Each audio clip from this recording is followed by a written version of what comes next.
ఉపాధ్యాయుడిగా విద్యార్థులకు పాఠాలు బోధిస్తూనే ప్రజా సైన్స్ ఉద్యమాల్లో కీలక పాత్ర పోషించిన గోళ్లమూడి నాగేశ్వరరావు చిరస్మరణీయుడని మాజీ పార్లమెంట్ సభ్యులు డాక్టర్ మీడియా బాబురావు కొనియాడారు. జూలై 14వ తేదీన మరణించిన గోళ్లమూడి నాగేశ్వరరావుకు సిపిఎం జిల్లా కమిటీ ఆధ్వర్యంలో నివాళులర్పించే కార్యక్రమం బుధవారం ఉదయం సుందరయ్య భవన్లో జరిగింది.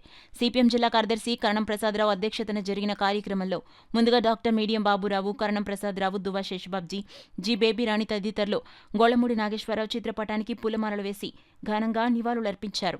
ఈ సందర్భంగా డాక్టర్ మీడియం బాబురావు మాట్లాడుతూ గోళ్లమూడి నాగేశ్వరరావు ఉపాధ్యాయుడిగా యూటీఎఫ్ ఉద్యమంలో పనిచేస్తూనే తన సేవలను మరింత విస్తృతపరచడానికి ప్రజా సైన్స్ ఉద్యమాన్ని ఎంచుకుని ఒక దశలో అవిశ్రాంతంగా పనిచేశారని కొనియాడారు. కరణం ప్రసాదరావు, దువ్వా శేషబాబ్జీ, జి బేబీ రాణి, మల్లికార్జునరావు, సురేంద్ర తదితరులు మాట్లాడుతూ నాగేశ్వరరావు మాస్టర్ మానవ సంబంధాలకు అత్యంత ప్రాధాన్యత ఇచ్చారన్నారు. నిరంతర అధ్యయనంతో అభ్యుదయ మార్గంలో పయనిస్తూ సిద్ధాంతం విషయంలో రాజీ లేకుండా నడిచారని తెలిపారు. కార్పొరేటర్గా నిజాయితీగా పనిచేశారన్నారు. సభకు సిపిఎం నగర కన్వీనర్ పల్వెల వీరబాబు ఆహ్వానం పలకగా సీనియర్ నేత కె సత్యరాజు వందన సమర్పణ చేశారు. ఈ సభలో సిపిఎం జిల్లా కమిటీ సభ్యుడు సిహెచ్ రాజ్ కుమార్, నగర కమిటీ సభ్యులు మల్కా వెంకటరమణ, నాగబత్తుల సూర్యనారాయణ, రూరల్ కమిటీ సభ్యులు అజయ్ కుమార్, రామకృష్ణలతో పాటు K Veerababu, Medisetti Venkataramana, G Appareddy, Kari Nageswararao, G Tatarao, V Naveen, U Satyanarayana, T Rani, Anaparthi Yedukondalu తదితరులు పాల్గొన్నారు.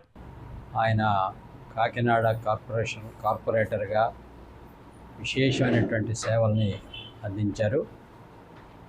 వారు ఒక గొప్ప నిర్మాణ దక్షుడిగా నేను అభిప్రాయపడుతున్నాను. అతను నిర్మించిన ఉద్యమాల నుంచే మేమంతా నాయకులుగా ఎదిగాం.